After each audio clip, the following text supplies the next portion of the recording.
Figured everybody's staring for days. All they see is just a young, pretty face. But I'm trying to get to know you much better. Don't matter how much time it will take. But there's something you're trying to hide. There's something you're keeping inside. But I'm trying to get to know you much better. Don't matter how much time it will take. I just can't give up.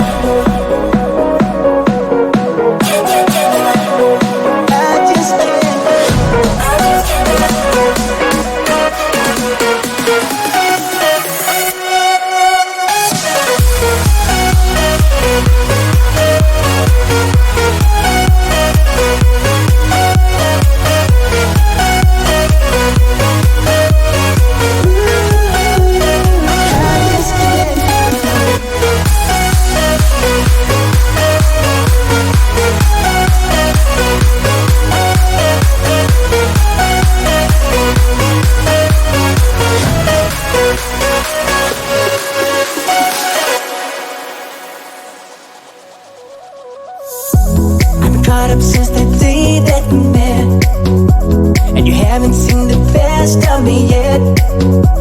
There's nothing like you and me together, and your eyes have been so hard to forget.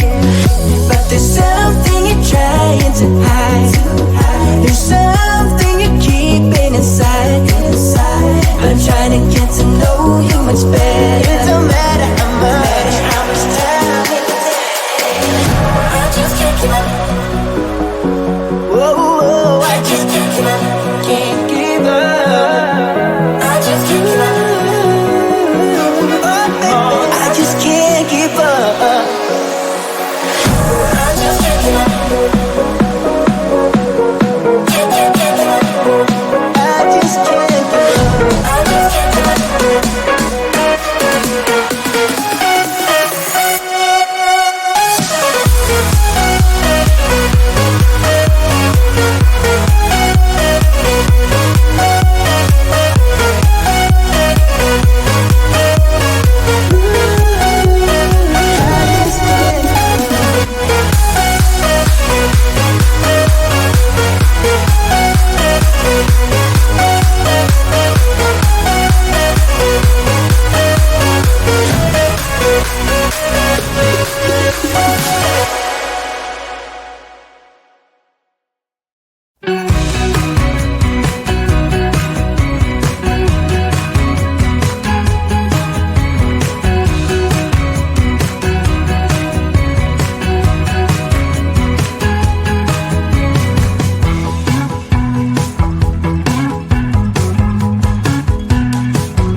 everybody's staring for days.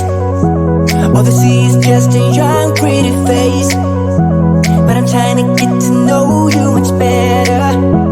Don't matter how much time it will take. But there's something you're trying to hide. There's something you're keeping inside. I'm trying to get to know you much better. Don't matter how much time it will take. I just can't give up. Can't give up. I just can't. I just can't give up.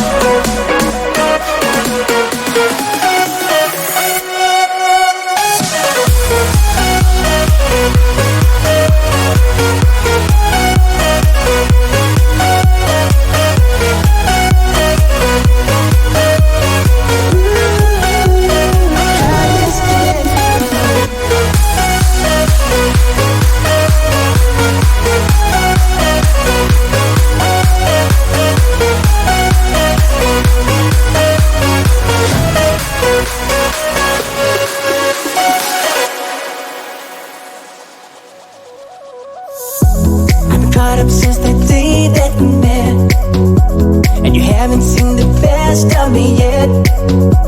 There's nothing like you and me together, and your eyes have been so hard to forget. But there's something you're trying to hide.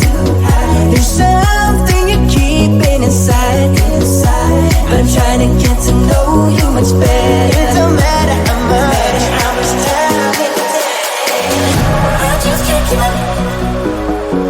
Whoa, I just can't give up. Can't give up. I just can't give up.